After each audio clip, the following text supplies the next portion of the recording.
حضرت ابو بکر صدیق. میں نے کہا یہ محبت کی جنگ ہوتی ہے نا. حضرت علی کے ایک بھائی تھے جناب عقیل. جناب عقیل وہ جب انہوں نے کلمہ پڑھا تو نبی پاک کے بڑا قریب رہنے لگے, اور میرے نبی کریم صلی اللہ علیہ وسلم بھی ان سے بڑا پیار کرتے. حضور فرماتے ہیں تیرا کلمہ پڑھنے کی مجھے ڈبل خوشی ہوئی ہے.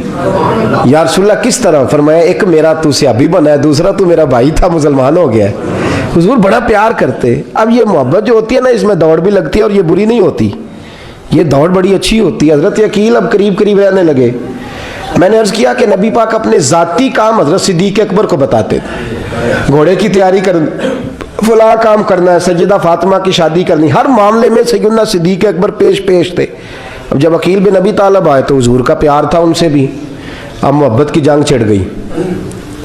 اب جناب عقیل کہتے ہیں میں کہنے لگا یار یہ کہیں پیچھے ہوتا ہی نہیں, ہر معاملے میں اسے پیچھے بٹھاؤ بھی تو آگے آ جاتا ہے, اس نے کیا کمال کر دیا ہے. کہتے ہیں آہستہ آہستہ نا میں جوان تھا, ابھی نوجوانی کا عالم تھا, تو وہ خاص پہلو میں سمجھنے سے ابھی قاصر تھا. توجہ ہے آپ کی؟ کہتے ہیں ایک دن نا بڑی باتوں میں حضور فرماتے ابو بکر میرا گھوڑا تیار کرو, تو کہتے ہیں میں دوڑ کہتا تو چھوڑ میں کرتا ہوں. کہتے ہیں وہ چپ کر جاتے. جتنی جگہ وہ مجھ سے بن سکا میں نے روکا. حضرت صدیق اکبر بولے, کہتے ہیں ایک دن نا مسجد کی پہلی صف میں بیٹھا تھا. میں نے پچھلے جمعے بھی کہا تھا اگے ہو بوے جڑا پہلوں آئے, یہ حکم ہے نا حدیث میں, پہلے آئے اور آگے بیٹھ جائے, گدنے پھلانگنے سے منع کیا. کہتے ہیں ابو بکر صدیق, توجہ ہے آپ کی, ان کی عادت تھی کہ جمعے والے دن مسجد کی صفائی کرتے اور صفائی کر کے سب سے آگے بیٹھ جاتے. بات ذرا میں نے قریب ہو کے سن لی, پاس بیٹھ جاتے. عقیل بن ابی طالب کہتے ہیں میں بھی آیا سیدنا صدیق اکبر, اور مجھے کئی دنوں سے جلال تھا کہ یہ پیچھے ہوتا ہی نہیں. کہتے ہیں میں آیا تو حضرت ابو بکر آگے بیٹھے تھے, تو میں نہ جان بوجھ کے, بچہ تھا اور محبت تھی سرکار سے, ابو بکر سے بغض نہیں کوئی, خدا رہا اس بات کو ضرور ذہن میں رکھیں. فرماتے میں نے کہا ابو بکر اٹھ. مزے کی بات یہ ہے کہ جس مسجد میں صدیق اکبر بیٹھے ہیں اس کی جگہ بھی انہوں نے خرید کے دی ہے. مسجد نبوی کی زمین کی سب سے پہلی رقم حضرت ابو بکر صدیق نے ادا فرمائی. اٹھ. کہتے اٹھے, پیچھے چل. توجہ ہے آپ کی؟ آنکھ کے تو ویکھے کو کسی نے, پاویں مہڑا ہوئے تو پاویں تو چھوٹا بندہ آکھے تو پھر تو وہ خیر ہی نہیں, عمر میں چھوٹا ہو یا مال میں. اٹھ چل پیچھے. اللہ اکبر. حضرت علی دیکھ رہے تھے. کہتے ہیں سیدنا صدیق اکبر اٹھے, پچھلی صف میں, پھر اس سے پچھلی صف میں, پھر اس سے پچھلی صف میں, 7ویں صف میں پہنچ گئے, اور وہاں ہاتھ باندھ دیے. کہنے لگے شہزادے اجازت دے تو یہاں بیٹھ جاؤں, تو رسول اللہ کا خاندان ہے, اجازت دے تو یہاں بیٹھ جاؤں. حضرت عقیل کہتے ہیں بیٹھ جاؤ. حضرت ابو بکر صدیق چپ کر کے پیچھے مل جائے وہی کافی ہے. 7ویں صف میں شہزادے یہاں بیٹھ جاؤں. میں بیٹھ جا. ہاں بیٹھ گئے. نماز جمعہ پڑھا, سب چلے گئے. حضرت علی حضور کی بارگاہ, یا رسول اللہ عقیل کو تو کچھ سمجھائے. حضور نے فرمایا کیا ہوا؟ کہ حضور اکثر ابو بکر صدیق سے یار جاتا ہے, آج بھی پہلی صف سے اٹھا کے 7ویں صف میں. شکایت تو حضرت عقیل کی لگ رہی ہے نا, اور حضور فرماتے علی تو عقیل کی چھوڑ, بتا ابو بکر نے کیا جواب دیا ہے. تو ابو بکر کی بتا, تو اس کی چھوڑ, تو اس کی, تو میرے دوست کی, میرے یار کی, میرے خلیل کی بتا. تو حضرت علی رو پڑے. کہنے لگے محبوبہ ابو بکر جیسا درد کہاں سے ڈھونڈ کے لائے. تو چپ کر کے 7ویں صف میں گیا, اور اس نے کہا تو خون رسول ہے, تیری نسل پاک میں ہے بچہ بچہ نور, تو ہے نے نور تیرا سب گھرانہ. چپ کر کے بیٹھ گیا. حضور نے فرمایا بلاؤ ابو بکر کو, عقیل کو بھی بلاؤ. دونوں آ گئے. حضور نے فرمایا ابو بکر جمعے میں کیا ہوا ہے؟ عرض کی حضور کچھ بھی نہیں. حضور نے فرمایا تجھے کسی نے سب سے اٹھایا؟ کہا نہیں یا رسول اللہ نہیں. آپ کو کسی نے بتایا؟ حضور کیا؟ فرمایا نہیں میں نے سنا ہے کہ تجھے عقیل نے. کہا حضور وہ شہزادے آئے تھے, انہوں نے یار اتنا جذبہ دنیا کہاں سے ڈھونڈ کے لائے گی. بلے شاہ اوتھے ککھ نہیں بچدا جتھے عشق نے لایا ڈیرا. کہا حضور یار یہ لفظ تاریخ میں ڈھونڈو گے تو نہیں ملے گے. میرے ابو بکر صدیق کیا فرماتے ہیں؟ کہا حضور وہ نسل رسول کا شہزادہ ہے نا, اس نے ابو بکر کو 7ویں صف میں ابو بکر کا بیٹھنا پسند کیا تو ابو بکر راضی ہے. حضور اس نے یہاں بیٹھنا پسند کیا, تیری نسل پاک میں بچہ بچہ نور, تو ہے نے نور تیرا. اور کہا حضور وہ خاندان ہے, میں خادم ہوں, فرق تو ہے نا.